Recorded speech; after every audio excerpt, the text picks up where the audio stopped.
Un festin magnifique, Manasseh. Tu m'entends? Clama Hérode Antipas. Je veux signifier à ce vermisseau de fin de nuit ce qu'est un véritable Hérodien. Et tout le reste.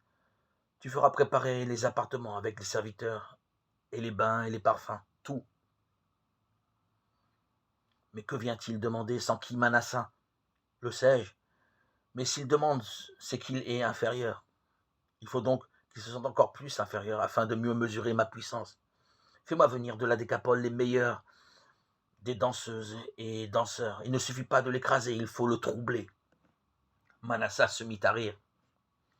Il n'avait pas de longtemps vu son maître de si belle humeur. Un message de Saül d'Antipater avait donc suffi pour exciter ses esprits animaux.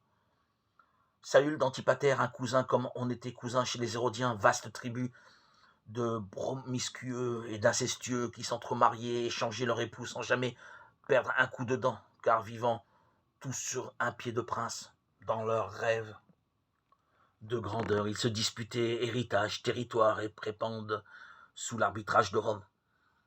En attendant, ils s'endettaient. Saül le Nabot, fils d'un principicule condamné à mort par Hérode le Grand sur son lit de mort parce qu'il intriguait déjà dans les cuisines pour accaparer la succession, avait été l'un des moins chanceux parmi les Hérodiens. Son père, n'ayant possédé aucun royaume, il n'héritable que de quelques terres agricoles çà et là. Il n'avait même pas été envoyé à Rome, comme il était d'usage. Les Romains, en effet, prenaient les jeunes princes des pays occupés à la fois en otage et en tutelle pour les former à l'esprit rigoureux de la mens romana, et moyennant quelque chance leur faire perdre les mauvaises habitudes de luxe et de luxure effrénée. À Saül, il n'était rien resté que sa citoyenneté romaine, apanage des Hérodiens, mais un goût passionné du pouvoir. Hérode Antipas le vit arriver, du haut de son donjon, escorté de 6 cavaliers, des cavaliers, rien de moins. Il était drapé d'un manteau d'écarlate, mais pour qui se prenait-il? Passé la garde militaire à l'entrée de la forteresse, lui et son escorte furent accueillis au portique suivant par les gardes nubiens, chacun tenant en laisse un guépard au bout d'une chaîne dorée, puis conduits au bout d'un couloir sans fin qu'éclairaient des torches dans des embrasses de fer vers la grande salle du rez-de-chaussée. Là, installé sur un podium couvert de tapis, le tritarque de Galilée et de Pérée l'attendait dans toute sa gloire. Premier chambellan à droite, deuxième chambellan à gauche, 20 soldats de sa garde privée de Galate, formant une double haie d'honneur jusqu'au trône d'ébène incrusté d'or et de nacre.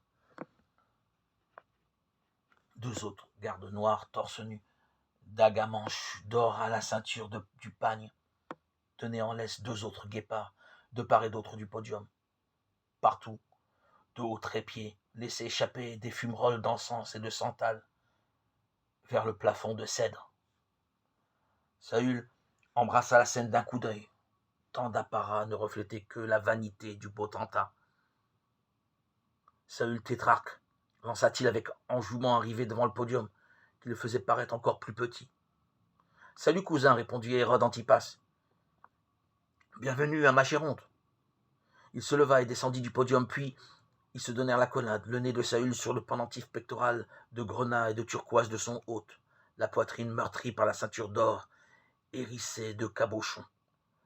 Le visiteur se tourna vers sa propre escorte, qui lui remit un sac de soie pourpre serré par un lacet, qu'il remit à son tour au tétrarque.